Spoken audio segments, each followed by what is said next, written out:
welcoming a whole bunch of Russians who somehow subscribed to my channel before. I don't know why. This is hell someone. First question is from Yorb. Is this where I ask questions? Yes. Yes, it is where you ask questions. Absolutely where you ask questions, except you'll have to ask this one this week for this week's video instead of last week for last week's video, which is where you ask your question and where I answered your question this week. So just try again, except this week for this week's video, except with a different question because I don't want to answer the same question twice in a row unless I have some sort of amnesia. Next question is from Robert Doe.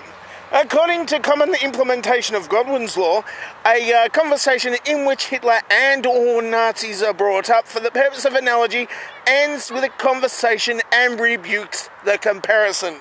This tends to happen regardless of any legitimacy the comparison may have. Do you think that people who strictly use Godwin's law in this manner, are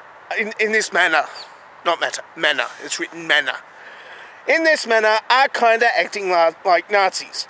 Also, does this apply to people and groups who compare themselves to Hitler or Nazis? Okay, so what you've got is you've got a bunch of Nazis. Nobody likes Nazis except for other Nazis, and then they kind of tend to kill each other eventually. Just look at what happened towards the end of World War II, and they kept on starting to kill each other, and then finally kill themselves once they started running out of Nazis to kill.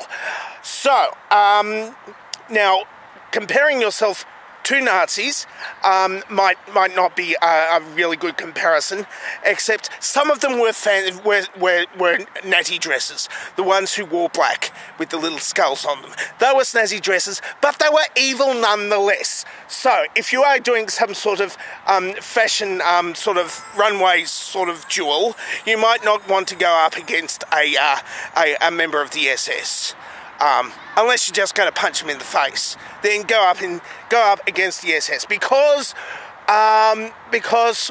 really what we've got to do is always defeat Nazis, and if you don't defeat Nazis now, then you're going to have to defeat them later, and once they become powerful, they become harder and harder to defeat. And last time it got that bad, like millions and millions of people died, and we don't want to do that. Unless they're all Nazis, but they're not. A lot of innocent people will die.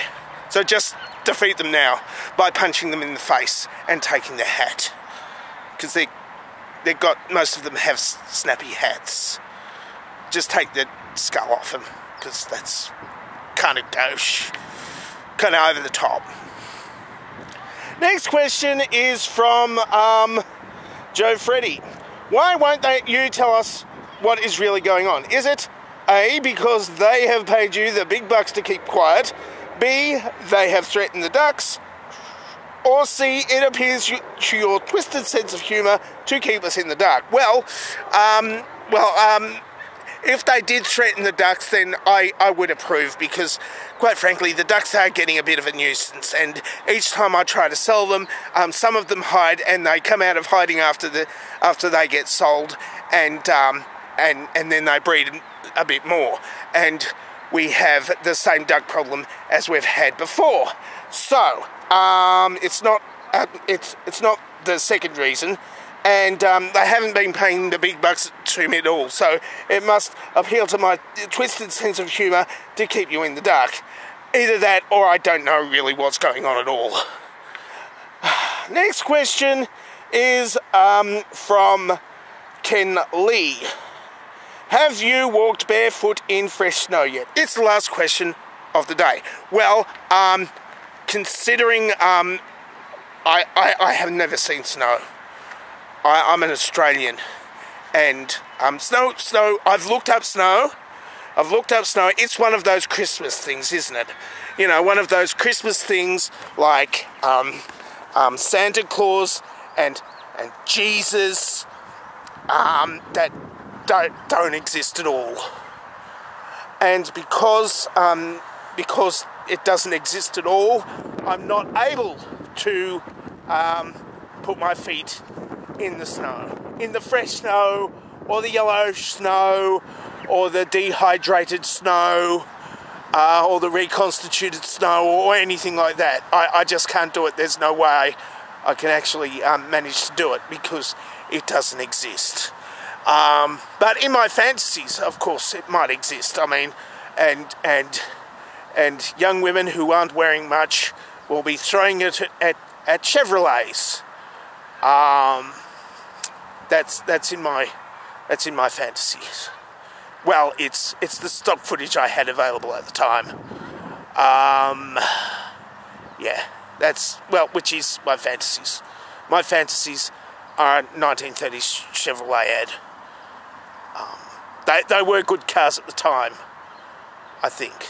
I haven't been in one, so I don't know. But, you know, apart from that, all those girls are probably dead now. Or really, really old. Because it was done in the 1930s. So they'd be in their 90s now. Well, I've taken that down a notch, haven't I? That's it for Tell Someone for this week. If you would like to ask me a question, then ask me a question in the place that I outlined below. Or you can answer this dovetail question. It's a pretty good one this week, I think. I haven't seen it. I don't know. I have an inkling as to what it might be, but not really.